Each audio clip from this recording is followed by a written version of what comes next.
termasuk ex-Man City dan anak buah Conte. AC Milan kejar 3 pemain sebagai pengganti Frank Kessie. AC Milan dilaporkan mengejar 3 gelandang untuk menggantikan Frank Kessie pada bursa transfer musim panas 2022.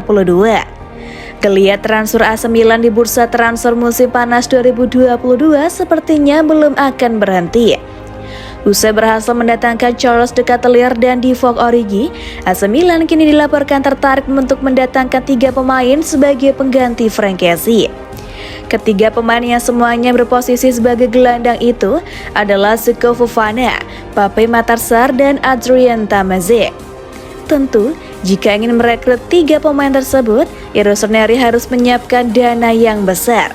Pasalnya, ketiga pemain tersebut punya harga pasar yang tidak murah. Untuk Fofana, yang pernah bermain untuk tim muda Manchester City, punya harga pasar sebesar 25 juta euro atau setara dengan 378 miliar rupiah.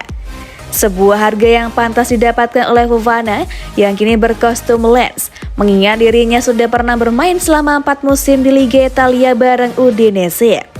Sementara itu untuk Matar Sarr yang menjadi anak buah Antonio Conte di Tottenham Hotspur punya harga pasar sebesar 15 juta euro atau setara dengan 227 miliar rupiah.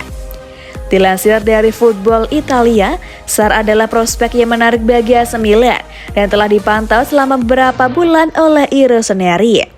Adapun untuk Tameze yang sekarang membela Hellas Verona punya harga pasar sebesar 10 juta euro atau setara dengan 151 miliar rupiah. Meski Adrien Tameze tergolong tidak mahal, AC Milan dilaporkan menempatkan Tameze sebagai opsi terakhir jika Fofana dan Matar Sarr gagal didapatkan.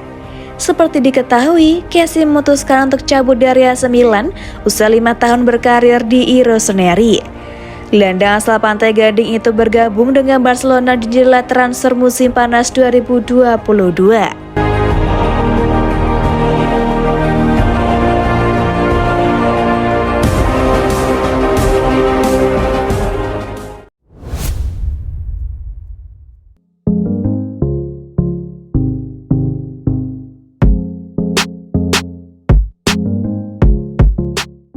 Torino ingin pinjam Marco Lozeti, begini sikap Milan. Torino dikabarkan tertarik mendatangkan striker muda Marco Lozeti dari AC Milan dengan status pinjaman pada bursa transfer musim panas ini. Lozeti belum banyak mendapat kesempatan bermain bersama tim utama sejak ia bergabung Rossoneri dari Red Star Belgrade Januari lalu. Transfer pinjaman tampaknya sudah di depan mata dengan satu klub secara khusus menaruh minat pada peluang tersebut. Striker yang baru berusia 18 tahun tersebut telah mencatatkan satu penampilan bersama Milan dengan kekalahan Coppa Italia mereka dari Inter dengan total bermain selama 4 menit di lapangan. Kendati demikian, ia tampil lebih sering bersama tim Primavera dan menunjukkan kualitasnya lebih dari 1 kali. Bagaimanapun, transfer pinjaman mungkin akan memberikan pengaruh bagus dalam karirnya dan menurut kabar dari Milan Press, manajer Torino Ivan Juric telah meminta manajemen agar memboyongnya ke klub dengan status pinjaman. Langkah tersebut akan mirip dengan upaya mereka saat mendaratkan Tommaso Pobega dari Rossoneri musim panas lalu.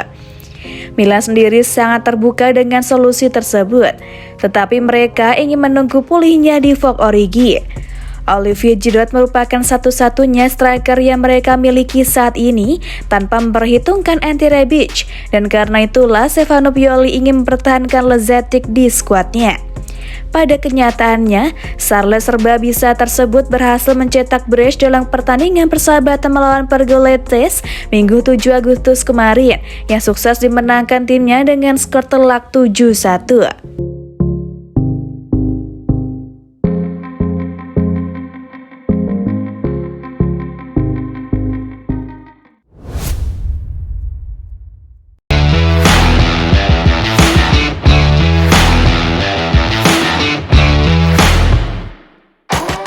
Mesias baik-baik saja, Milan bisa bernapas lega. Kabar positif akhirnya merembus terkait kondisi Junior Mesias setelah winger AC Milan tersebut mengalami cedera dalam pertandingan melawan Vicenza. Mesias terpaksa digantikan saat Rossoneri berhadapan dengan Vicenza akhir pekan kemarin usai mengalami benturan pada pergelangan kakinya. Kendati demikian, staf medis tampaknya membawa kabar baik terkait kondisinya.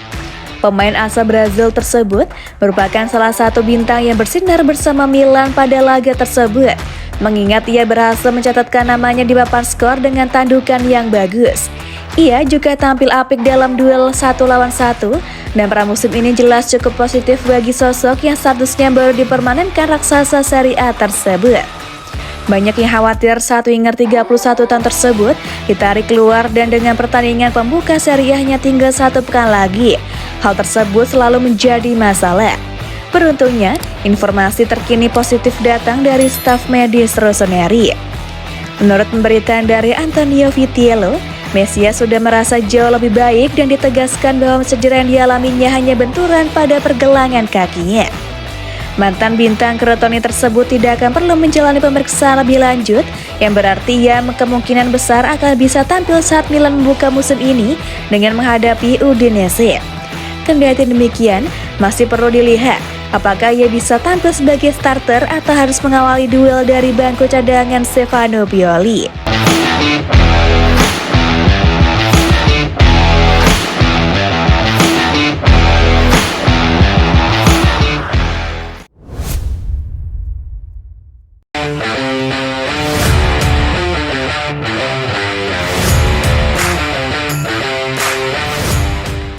Kondisi pincang AC Milan sambut musim baru Liga Italia. Tonali out, Krunic in. Stefano Pioli dalam kondisi yang tak menguntungkan jelang menyambut musim baru 2022-23, khususnya di Liga Italia. Serie A Liga Italia akhir pekan ini mulai menggulirkan pertandingannya, di mana AC Milan dijadwalkan melakoni laga tandang. Juara bertahan Liga Italia ini akan menjamu Udinese di Stadion San Siro Sabtu 13 Agustus pukul 23 waktu Indonesia Barat. Il Diavolo Rosso asuhan Stefano Pioli diprediksi kuat kehilangan satu di antara gelandang andalannya untuk pertandingan pembuka Liga Italia. Adalah Sandro Tonali, absen untuk laga menjamu Udinese lantaran mengalami cedera. Untungnya gelandang masa depan timnas Italia itu tak membutuhkan durasi lama untuk pemulihan kondisi. Kehilangan ex-pemain Empoli itu tentu pukulan telak bagi Pioli, mengingat dia adalah dinamo permainan AC Milan. Sepeninggal Frankesi yang memilih cabut dari San Siro, maka Tonali menjadi pengemban tugas pokok, khususnya dalam sisi ofensif. Namun jangan salah, masih ada satu nama pemain yang memiliki kemampuan menunaikan tugas sebagai double pivot. Yap, Rade Krunic merupakan pemain yang dimaksud. Gelandang asal Bosnia ini memiliki posisi murni sebagai mezala, namun Krunic juga merupakan seorang versatile. Dia bisa mengemban tugas di semua posisi lapangan tengah, bahkan dia mampu menjadi trequartista jika dalam kondisi darurat. Hal ini pernah terjadi di musim lalu ketika Brahim Diaz berhalangan tampil. Kans Krunic untuk menjadi deputi Tonali terbuka lebar. Terlebih lagi, dia tak 1-2 kali menjadi gelandang bertahan.